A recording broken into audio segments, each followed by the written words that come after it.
Welcome to another episode of Sixers in Six. Sorry, this is a bit late. Been a bit ill, so weren't able to get this out. I was hoping to do my Eagles video today. My Sixers won yesterday. So, my Sixers in Six. Obviously, the game was the other night, so it's a bit of a delay.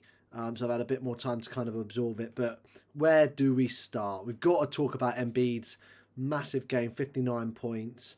But for me, the biggest part from that game was probably his blocks. They came at some crucial times, as well as some of his points, and he scored pretty much half our points that night.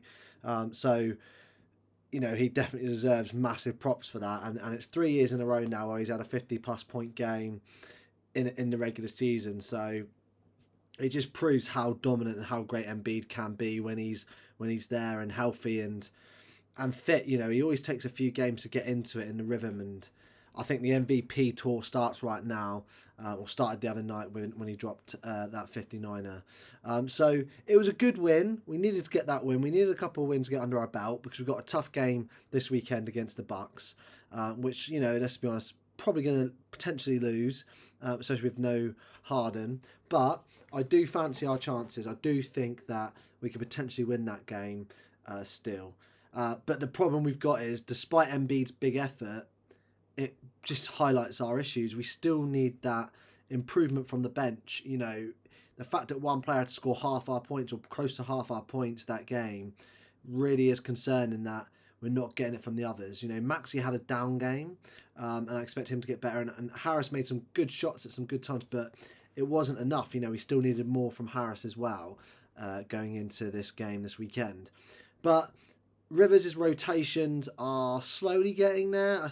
It's taken longer than what I'd liked. I would like to now be at a position where we say, right, the number one ball handler off the bench is X, number one backup is X, and a centre is X. But he's not.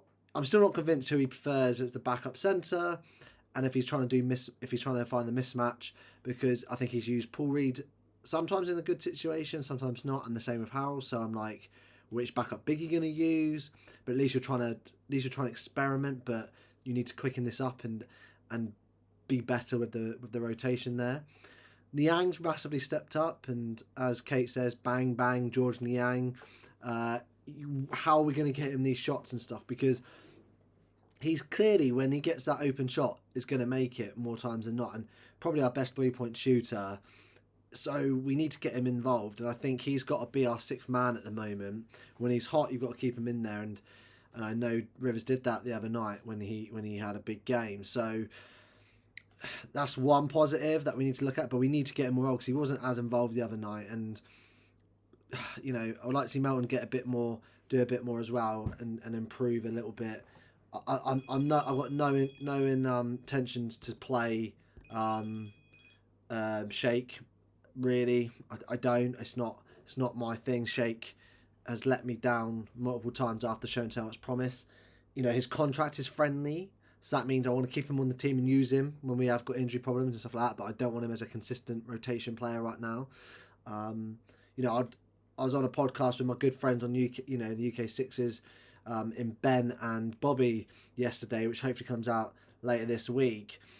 And we were talking about the rotation, and actually we brought up Springer and stuff. And why aren't we using him? The points in the G League prove that he's got an okay game to him. Yeah, you've got to take that with a pinch of salt. But what's the harm of using him while we're trying to work out these rotations? Because at the moment, House, Melton, Shake, Niang, and then whatever big he wants to use, that I'm not getting sort of fulfilled with that. It's not showing me any promise, and I think we need to get that right before we can then move on and look at potentially, okay, what do we need in the buyout market? Because at the moment, for me, we need an athletic wing in the buyout market. And that's the most important thing we can get. So that's kind of where I feel about so far and based on the recent games.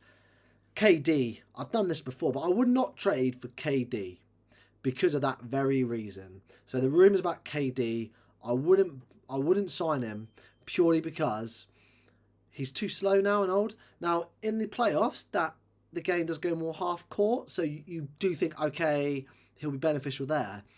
But you're giving up Maxey. If it goes all wrong, we're in the same situation as the Lakers. Lakers look like they're in big trouble. And I think you can still win with Maxi. I think you can win with Maxi. I don't think the percentage by getting KD massively increases by that much, because it will affect our regular season.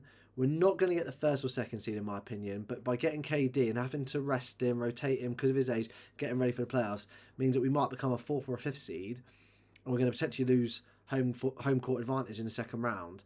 And for me, that's a real crucial part of it's very underrated how home court can be utilised in the playoffs. So for me, that's why I'm out on KD. If we could get KD in another way without giving up Maxi, I don't think that's possible. But if we could, then obviously I am all in. But I wouldn't give up Maxi for KD. Obviously, Maxi and Harris are the two names, because you need to get the contracts to match. So that's my Sixers in 6. Great performance by Embiid. Bench is still a problem, and I wouldn't trade for Kevin Durant. Thanks for watching. I'll have an Eagles video out later today as well. So 2 videos in one day.